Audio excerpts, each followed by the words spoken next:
de nous rejoindre ci seen plateau Petit Déj di leen jaajëfee bu baax a baax seen fidélité habituelle alors tout de suite dañuy enchaîner avec la rubrique actualité politique ñu ànd ci ak Alioune Sow Alioune tey loo ñu indil. Qu'est-ce qui t'inspire aujourd'hui? Il se passe beaucoup de choses dans ma tête. donc je sais pas xawma mais man Walf Quotidien mais est-ce que gis ngeen li ñuy def li ñuy bind. J'aime beaucoup ce qu'ils ont écrit loolu bokk na ci li ma inspiré ce matin est-ce que bu ngeen ne ma ko tegal Guy attaque El Malick Sonko cogne Cheikh Diba Waly Diouf Bodian reprend Aldiouma Sow etc. La camaraderie malmenée à Pastef c'est-à-dire que ni vraie armée mexicaine et ça joue sur justement le fonctionnement forcément des institutions moo tax ma bëggoon tey jii nii dinañu jox xëy na première question bi est-ce que il ne faudrait pas justement ñu changer un gouvernement du Sénégal nii fu ñu toll nii wala ñu am benn espèce su réaménagement. ñu changer le gouvernement du Sénégal actuel. Oui, réaménager le gouvernement parce que quand même il se passe beaucoup de choses il y a rien qui marche ah gars yi ñi ngi doolante ah gis nga le point lu mu wax ni point actu ay DG yu ñu relever de leur fonction au ministère de l'emploi parce que dafa joxe ay prise de position léegi affaire bi dootul affaire compétence. mbirum fan nga far ak fan nga bokk wala est-ce que d'accord nga ak diw wala est-ce que da nga contre diw moo tax ma xalaat ni xëy na dans un gouvernement xam nga il nous faut quand même gouvernement bu ñuy wax gouvernement collégialité moo tax ñuy wax ak solidarité gouvernementale et que quand vous n'êtes pas d'accord mun ngeen ko waxante ci seen biir boo leen génnee ngeen am une position commune gis ngeen ñoom Diba ak Mabouba Diagne ni ñu leen toroxalee fële ca zone u Kaolack bi dans le Saloum pour man un premier ministre bu amee lu mu war a wax loo xam ne ay failles la te mu constaté ko déjà waroon na ko xam avant muy yegg si foofu waaye bu demee ba foofu donc génne yenn baat yi c'est peut-être parce que il n'a pas véritablement bien réfléchi parce que mënoon na xaar wala jéem a calmer le jeu et puis trouver une solution en dessous waaye ça n'a pas été le cas gis ngeen li mu wax nee na man sama yoon nekku ci li ngeen war a def mooy trouver des solutions tout de suite et immédiatement mais avant d'arriver là-bas waroon nañu constater wu seen biir pour xam lan moo tax solution amul par rapport ak cette campagne arachidière ndax wax dëgg yàlla ay paysans bu fekkee da nga leen wax ni prix sangam ngeen di jaayee mbir mi te yéen mënu leen ko jënd ba pare bloqué justement les opérateurs étrangers surtout les Chinois pour ñu jënd gerte bi à un prix justement beaucoup plus élevé dans l'intérêt des agriculteurs te yéen ngeen bloqué leen ñoom mënuñu ko jaay man xawma lii lan lay nuru parce que ñëpp xam nañ ni li ñu proposé li tax état bi bloqué leen ci prix boobu c'est parce que état bi dafa bëgg jënd mbir mi en grande partie waaye yàlla bu defee ni tey ñu toll ci situation bi ñu toll nii mu wóor ne état bi mënu ko jënd parce que Sonacos mënul gérer loolu wax dëgg yàlla loolu pertement la parce que gis ngeen agriculteurs yi ñoom la plupart du temps bu ñu dajalee seen gerte bi ba pare liñ ci mën état bi mooy prioritaire la ñuy jox état bi waaye bu fekkee ne état bi mënul jënd loolu prix bi nga xam ne ñoom état bi moo leen ko fixé. te état bi mënu ko jënd alors que ñoom non seulement amoon nañu prix boobu mënoon nañu am lu ëpp loolu mais en plus am nañu possibilité jaay ko ñi nga xam ne ñoo nekk bitim réew comme chinois yi soxla ko nga xam ne loolu dina mën a lijjanti seeni problème ndax ci loolu kese la ñuy yaakaar am na ñoo xam ne bu campagne bi jeexee ba ñu jaay li ñuy jaay ci li ñuy dundee ba at bi dellu si waat te des fois booy sàggan sax dañuy jaay lépp parce que duñu si sax mën a am ay jiw xam noonu la ko donc ça pose un problème ñu dem ba foofu sur place di régler problème di ci coowoo wax dëgg yàlla ça pose un problème par rapport man je pense que ni du loolu kese am na yeneen yu nekk ci seen biir te da nga koy gis sax comme li point ak ci wax ni da ngay gis ni ci seen biir dañuy confronter ak Walf Quotidien ku nekk a ngi attaqué sa morom Guy Marius Sagna qui attaque le président de l'Assemblée nationale alors que député la te kii kilifa am ci biir Assemblée nationale du kenn ku dul le président de l'Assemblée nationale El Malick Ndiaye. waaw loolu yàgg na ci assemblée. gis ngeen bërki démb député Parcelles Assainies bi li mu wax Guy Marius Sagna xëy na mënoon la ko wax ci biir parce que boo leen nekkee ci groupe bu ay erreur amee da ngeen koy waxtaan ci seen biir. parce que am ngeen groupe parlementaire. mais pourtant vous ne l'avez pas fait da nga ñëw biir Assemblée nationale poser ay questions pour toroxal ko. j'aurais compris que ce soit l'opposition qui le fasse parce que à la guerre comme à la guerre politique waaye yow ci sa biir yaay est-ce que kooku yónni wuñu ko lan la ñuy soupçonner El Malick Ndiaye. est-ce que éventuellement El Malick Ndiaye dañu bëgg a def réforme Assemblée nationale pour que léegi Assemblée nationale président bi comme ni ko Macky Sall defee woon at bu nekk ñu koy remplacer pour éventuellement préparer autre chose boobu nag des fois le matin bu may sangu dama koy xalaat. loolaan la autre chose boobu. qu'est-ce que ça sous-entend? c'est-à-dire que Ousmane Sonko jógee à la primature éventuellement ñu jëm ko buruxal biir Assemblée nationale te bu fa ñëwee mënul nekk député simple te mënul nekk président de groupe libéral pour remplacer Ayib Daffé bi nga xam ne moom moo ko fa teg leen rek la mën a def mooy dellu présidence de l'Assemblée nationale gis ngeen mbir mi. bu boobaa. El Malick. c'est-à-dire que bu demee assemblée il faut peut-être mu remplacer El Malick est-ce que du El Malick dañ koy pareel El Malick bi nga xam ne nee nañu moom it dafa ubbi brèche bi 1 million lay fay ki koy toggal. dans un pays boo xam ne nee nañu dëkk bi dafa ndóol si je reprends les termes de El Malick Ndiaye nee na matt bu tooy la kon processus bi pour defaraat ko il faut déjà nga woowal matt bi doo ko mën a taal pour mën a am dara. à l'évidence am jël kooku moom moo def loolu ñuy wax ci bari ci moom par rapport ak marché bi nga xam ne mooy marché oto yi ba tey kenn xamul kan moo gagné marché bi. dégg naa sax ñu ci wax ay cheikh mais du Cheikh Tidiane Gomis de benn cheikh bu nekk ci sport bi. ah damay dégg loolu de moo ko damay dégg loolu de. quand tu poses la question de savoir ne faudrait-il pas réaménager le gouvernement actuel est-ce que cela sous-entend que ñi fi nekk actuellement sont tellement incompétents qu'il faudrait les changer? Moi je pense que ni ils sont au moins à moitié incompétents. au moins. à moitié. mais parce que quelqu'un comme Diba qui est un homme expérimenté ñu toroxal ko biir Saloum quelqu'un comme Mabouba dégg naa ni boroom xam-xam la mais xaw ma ndax ci agriculture moi je pense que ni c'est un businessman dans l'agriculture kooku tamit dégg nga li ñu koy wax waaye en même temps c'est pas étonnant parce que bi ñu koy indi Bassirou Diomaye Faye xamu ko woon nee na biir conseil des ministres la ko doog a gisee man dinaa signer le décret koo xam ne mosuma ko gis parce que certainement dafa amoon confiance non mbir mi ni mu demee baaxul parce que dama am confiance diw non diw bala nga am confiance il faut nga gis ko il faut nga am loo ko xamal waaye pour une première fois nga toog ak moom conseil des ministres ngay doog a gis kooku doo ko xam kooku nga xam ne da nga ko fal ci ministère bu hyper stratégique muy le ministère de l'agriculture agriculture mooy réew. mais peut-être da ko sélectionner sous kii recommandation. c'est-à-dire que nit man bu ma la yónnee sama CV nii kese saa xanaa di nga ñëw déglu ma tuuti nag. bu dee ki la yebal ci man wóolu naa kooku doy na ma. c'est-à-dire que man bu fekkee ni réew laa yor dinaa ci am au moins sax sama gis-gis dinañ ma ko indil ma waxtaan ak moom bu dul dara sax benn yoon. échange ngeen xam. ça aurait été plus. parce que je rappelle que CV lu ci bari li ñuy xool ci CV mooy les diplômes. mais le diplôme n'est qu'une présomption de capacité c'est pas parce que da nga am diplôme rek que mën nga. très bien. c'est vrai. dañu yaakaar ni rek ni xëy na. am nga compétence yi. yaakaar bi rek lañ ci am par rapport ak loolu. waaye après il faut prouver lii gën a xaw a jox njort bu rafet mooy xëy na boo toogee nit ki boo leen échanger 2-3 fois peut-être xëy na lu am na yoo xam ne di nga ko mën a lijjanti waxuma ñi nga bokkaloon parti mais koo xam ne mosul bokk ci yéen nga ñëw indi ko teg ko.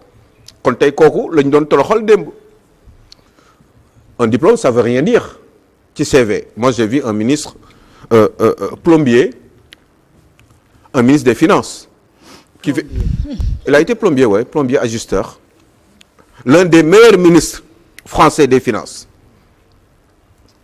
d'ailleurs dem na ba retraité amul kër mu leb xaalis sans intérêt xaritam lebal ko journaux yi génnee ko wax ko pourquoi sa xarit bi di la lebal banquier bi te amul intérêt conflit d'intérêt mu xaru.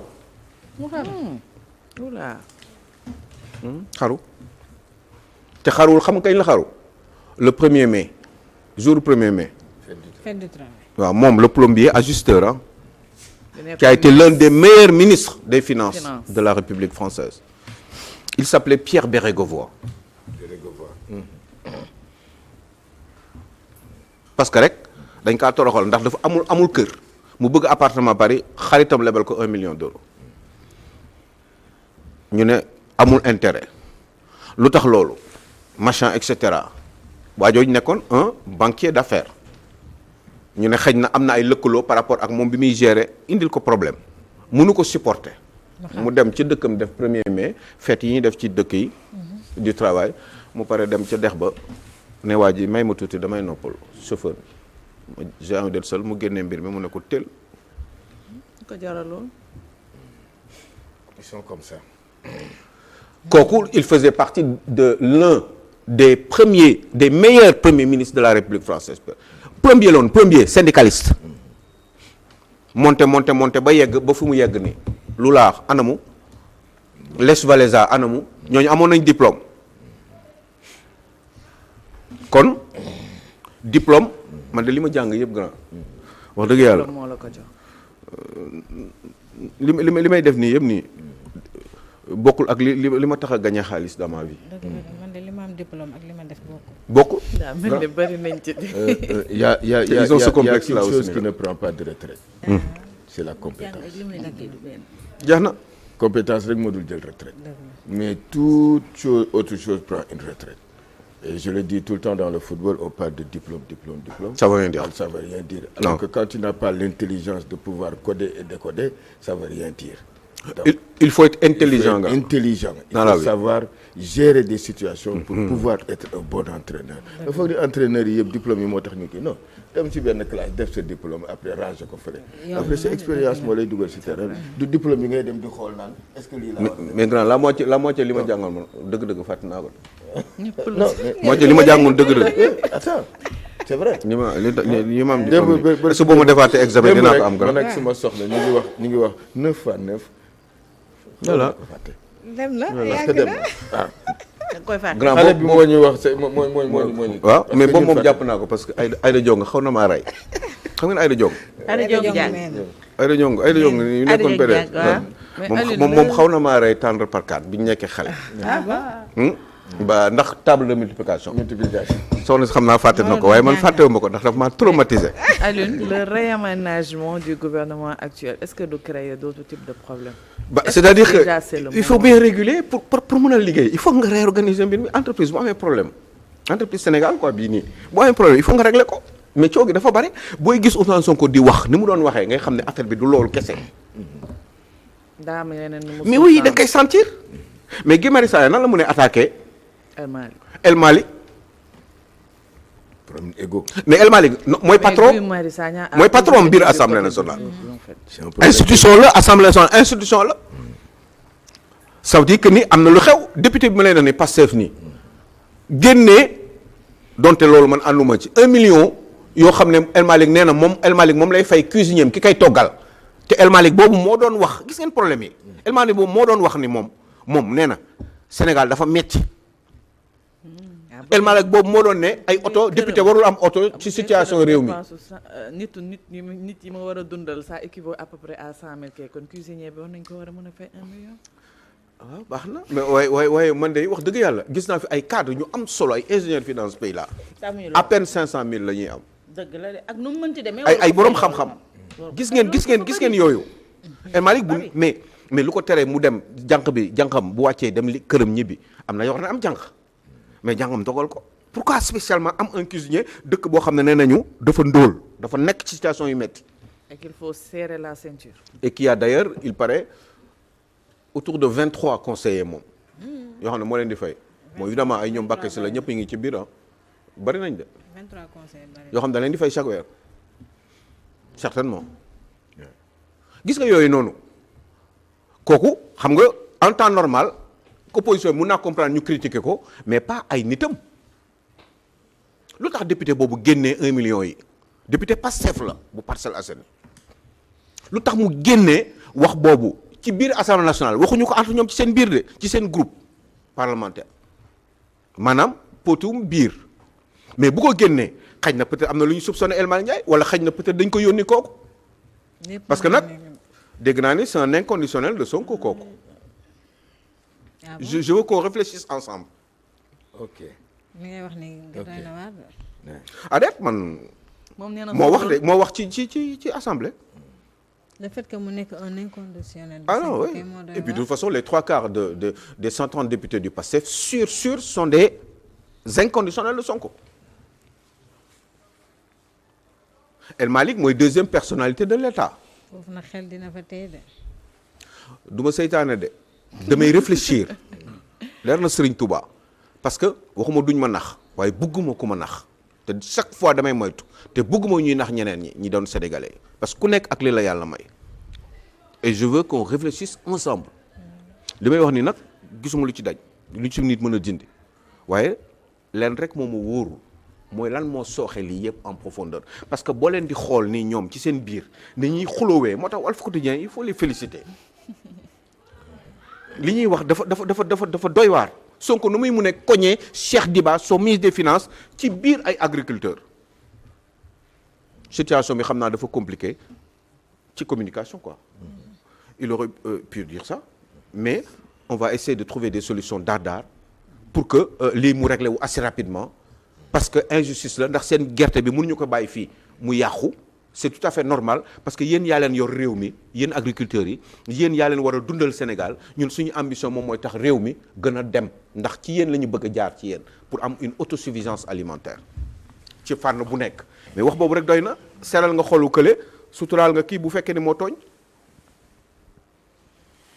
wala boobu waaye bu fekkee dafa am leneen xoolal rek ñaari nit bu ñu nekkee di werante ci benn affaire lu simple rek nga ñëw commence di ko yuuxu si parce que am nga leneen loo ko jàppal yow ci biir ci suuf di profiter ci occasion bi donc je pense que ni il faut absolument ñu réguler lii yëpp ba pare mu am beneen problème au-dessus entre Ousmane Sonko ak Bassirou Diomaye Faye bu ne moom nguur tënku poste premier ministre tënku ko état tënku ko Bassirou Diomaye Faye ne moom yoonam mi ngi ci te il fera tout pour assurer la paix sociale dans ce pays-là Ousmane Sonko nee na moom loolu du priorité moom mooy la justice dans ce pays-là waaye ba tey kii ne justice kii ne paix sociale waaw te sachant que ñaar yëpp justice fu mu am paix sociale mën na bañ a am waaw mais paix sociale moom fu mu am à coup sûr sachant sax pour justice am dëgg il faut ñu ngeen dellu def loo xam ne xëy na peut-être du lu gën moom mooy amnistie bi loi d'amnistie bi ngeen abrogé ko waaye bu ñu ko abrogé lan moo fa nar a génn je pense encore paix sociale est-ce que du loolu lay président bi di sóoraale est-ce que du loolu lay président bi di sóoraale moom mi nga xam ne dañ kaa fal yaa ngi fal Macky Sall li mu waxoon tant que maa ngi fi réew mi dina am jàmm parce que président la woon léegi xam nga loolu yoonam nekkatu ci waaye ki nekk président de la république léegi est-ce que du looloo ko dal ba ñu naan traître la ba ñu naan respecté wul projet bi projet mooy loi d'amnistie bi bu ñu ko ubbee tey jii nii mais lan moo si nar a feeñ. réew mi dina yëngu. ay mbóot yu bari dina génn. waa léegi lu tax ñoom seen bopp ñi bëgg justice donte man ànduma ak ñoom ci loolu lu tax ñoom te ñu am majorité assemblée nationale lu tax ñooñu bu ñu koy voté bu ñuy voté abrogation bi muy nekk lu tax defuñu ko ba tey surtout que seen premier ministre biir assemblée nationale waxoon na ni ñun ñoo bëggatuñu nañ ko abrogé ñëpp ñëw wuyu si waaye loolu ba tey kenn defagu ko loolu depuis la déclaration de politique générale la ko defoon loolu ba léegi defagu ko lu tax bu defu ko est-ce que du aussi en même temps sénégalais yi la ñuy lëre naan dama bëgg parce que ku bëgg justice dëgg conséquences yi sa yoo nekku ci yow justice nga bëgg da nga bëgg am lu leer ci loolu d'amnistie bi yow yaa ne sax biir assemblée ni dañ koy dindi man pare naa pour ñu dina ko ñun ñëpp wuy ji mais lu tax dinañ ko ba tey am nga majorité surtout que balaa loolu sax da nga daan ne jox leen ñu majorité ñu def suñu li ñu waxoon suñu promesse ñu respecté ko loolu ci promesse su njëkk yi la homosexualité bi nga xam ne man tamit d'accorduma pour ñu criminaliser ko. d'accord. non ndax leen d'accord ci loolu. mais parce que am na ba pare parce que yoon am na lu mu prévoir ci loolu ba pare. wax nañ ko man nag homosexualité moom. ni ko yàlla wëlbatee. noonu la ko àdduna mën a bañee. vraiment. waaw mais grand li ko yàlla nee na aussi nañ ko def ci constitution bi ku sàcc ñu dagg sa loxo. waaw moo tax dañ ko war a en plus on est moom la naar yi di def. Arabie Saoudite noonu lay def. Qatar noonu lay def. waaw boo sàccee ñu dira mais ñun. dëkk ñoo jullit bëggul yëpp def te loolu ñun ñi parce kenn que ñun gënuñoo ñoo jubul gëm. suñu wàllu bopp. parce que ñun ñooy wax est-ce que mën naa ko def man. mën na ma dal man. loolu la mais boo comme ni nga wax léegi. comme ni nga wax léegi ci affaire justice. waaw est-ce que tu comprends. est-ce que buñ ko abrogé du ma am problème. waaw parce que nag ba léegi kenn abrogé wu ko. ñun man d'accorduma ci woon bi koy Macky Sall di def. waaye bi mu xasee ba nekk. élection am ñu jàll ci leneen. dañu war a calmer le jeu. te loolu la président woote. te loolu la wax moo tax man ma d'accord ci ak Diomaye. waaye léegi problème bi moom mooy léegi qu'est-ce qu'il faut faire. waaw yooyu yëpp nag ça fait que ni ci kaw entre Ousmane Sonko ak le premier ministre de la République du Sénégal ak Bassirou Diomaye Faye président de la République du Sénégal mi nga xam ne moom moo fal Ousmane Sonko.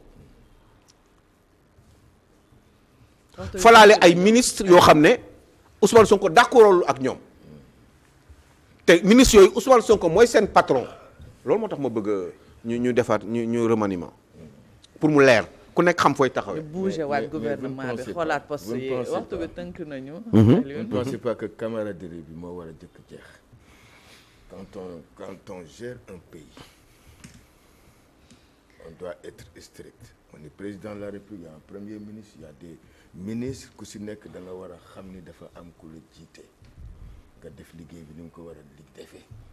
amul yaay diw amul yaay. en principe c'est comme ça que ça devrait se passer mais bon vous comprenez gouvernement bi bu ñu dafa xaw a nekkee bizarre. fii c'est comme au niveau fédéral fédération c'est pas camaraderie il faut que là en Afrique on arrête la camaraderie il faut qu'on prenne les gens qu'il faut prendre c'est pas parce que yow yaa ànd ak man kon nag nañu jël Sénégal yëpp def leen ministre. ndax ku ne am nga koo àndal ku fekkee nga si nekk àndal mais grand xam nga grand tey jii nii. wax dëgg yàlla gars yi ñu ngi doon proposer kii loolu lu mu tudd kii bu ñu lay recruter ñu recruter la ci. Dralon. non mooy li gars yi proposé woon rek dama ko fàtte mooy du ñu seet kan dañ lay recruter parce que bu fekkee ni mën nga. gis nañu am nga ay compétences du ñu seet fan nga nekk. dañ lay recruter. dañ lay jël pour l'intérêt du pays. mais loolu waa Pastef bëgguñu ko. waa Pastef bëgguñu loolu xam nga lan la ñu war a def juste ma terminer foofu rek ma sœur moom mooy gis nga grand du ma la fal grand boo demee xool Assemblée nationale yenn députés yi fa nekk la moitié des députés grand wax dëgg yàlla xamuñu dara ñooñu mu ñu réeral rek mënuñu kii réew mi. merci beaucoup kon dama Aliou bëgg a wax Sow ni pour ton intervention. tey dafa mel ni Pape Thiaw tey. waaw di def lu ko neex.